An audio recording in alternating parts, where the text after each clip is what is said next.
In India, in the time of legend, there lived a king with many wives but not one child. Morning and evening for 18 years, he faced the fires on the sacred altar and prayed for the gift of children. Finally, a shining goddess rose from the flames. I am Savitri, child of the sun. By your prayers, you have won a daughter. Within a year, a daughter came to the king and his favorite wife. He named her Savitri after the goddess. Beauty and intelligence were the Princess Savitri's, and eyes that shone like the sun. So splendid was she, people thought she herself was a goddess. Yet when the time came for her to marry, no man asked for her. Her father told her, Turn away from radiance like yours. Go out and find a man worthy of you. Then I will arrange the marriage. In the company of servants and councillors, Savitri travelled from place to place.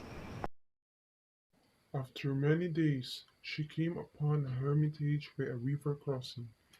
Here lived many who had left the towns and cities for a life of prayer and study. Savitri entered the hall of worship and bowed to the eldest teacher. As they spoke, a young man with shining eyes came into the hall. He guided another man, old and blind. Who is that young man? That is Prince Satyavan. He guides his father, a king whose realm was conquered. It is well that Satyavan's name means son of truth, for no man is richer in virtue. When Savitri returned home, she found her father with the holy seer called Narada. Daughter, have you found the man you wish to marry? Yes, father. His name is Satyavan. Not Satyavan, princess. No man could be more worthy, but you must not marry him. I know the future. Satyavan will die 1 year from today. Do you hear, daughter? Choose a different husband. Savitri trembled but said, I have chosen Satyavan, and I will not choose another. However long or short his life, I wish to share it. Soon the king went with Savitri to arrange the marriage.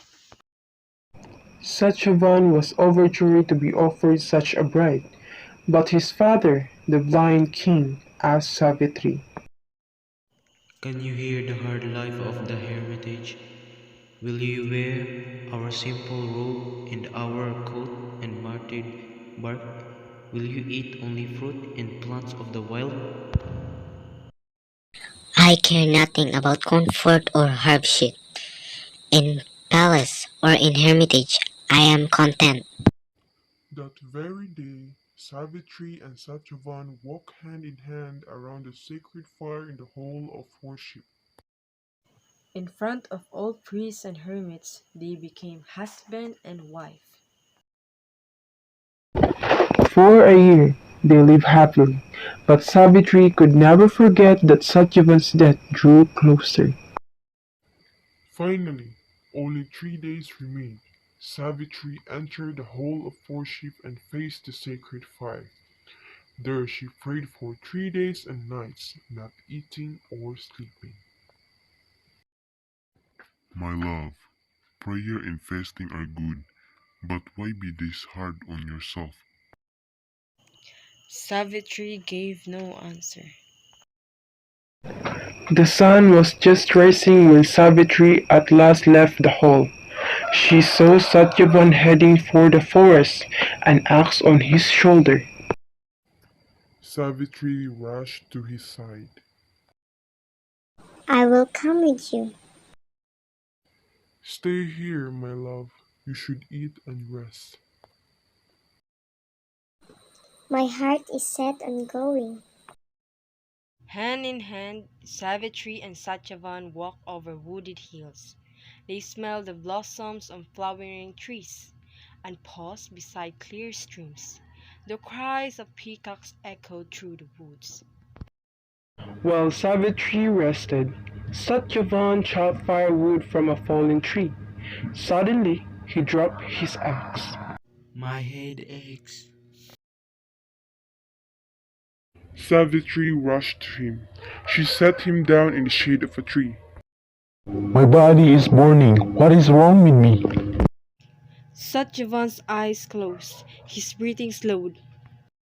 Savitri looked up. To meet them was a princely man.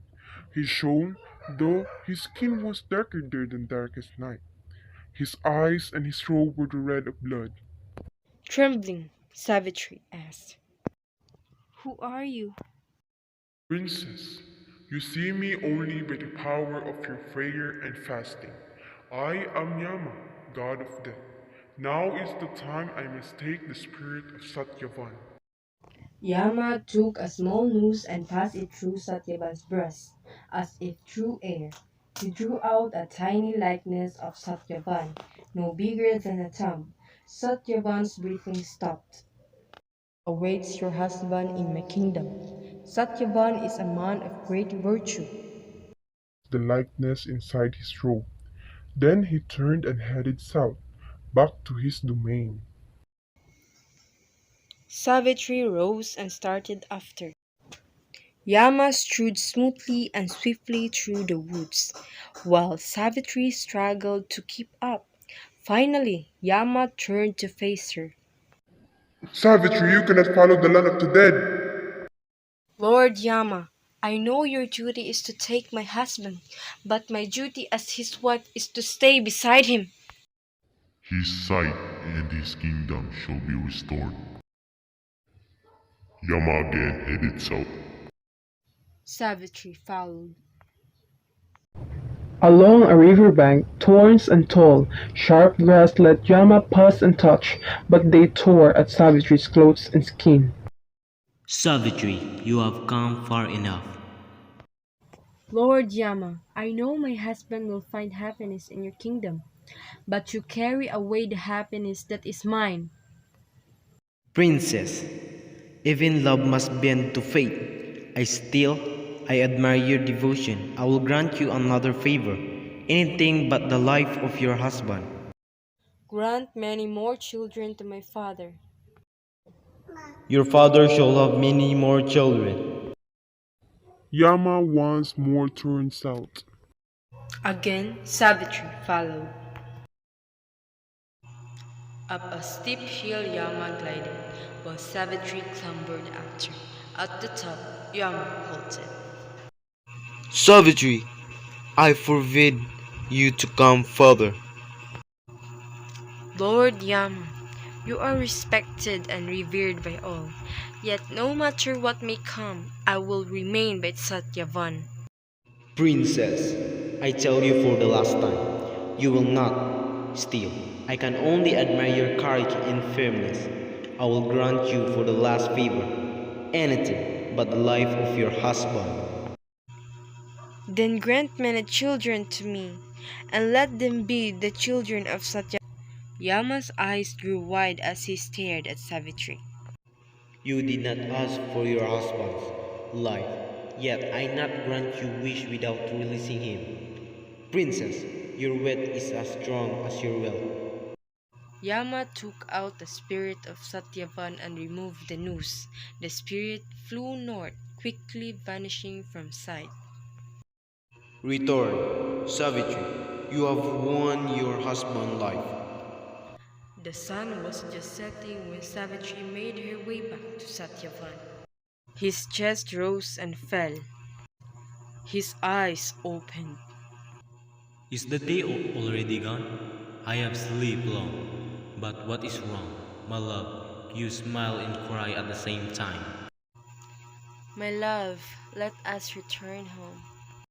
Yama was true to all he had promised. Savitri's father became father to many more. Satyavan's father regained both sight and kingdom. In time, Satyavan became king and Savitri his queen. They lived long and happily, blessed with many children. They had no fear or tears when Yama came again to carry them to his kingdom.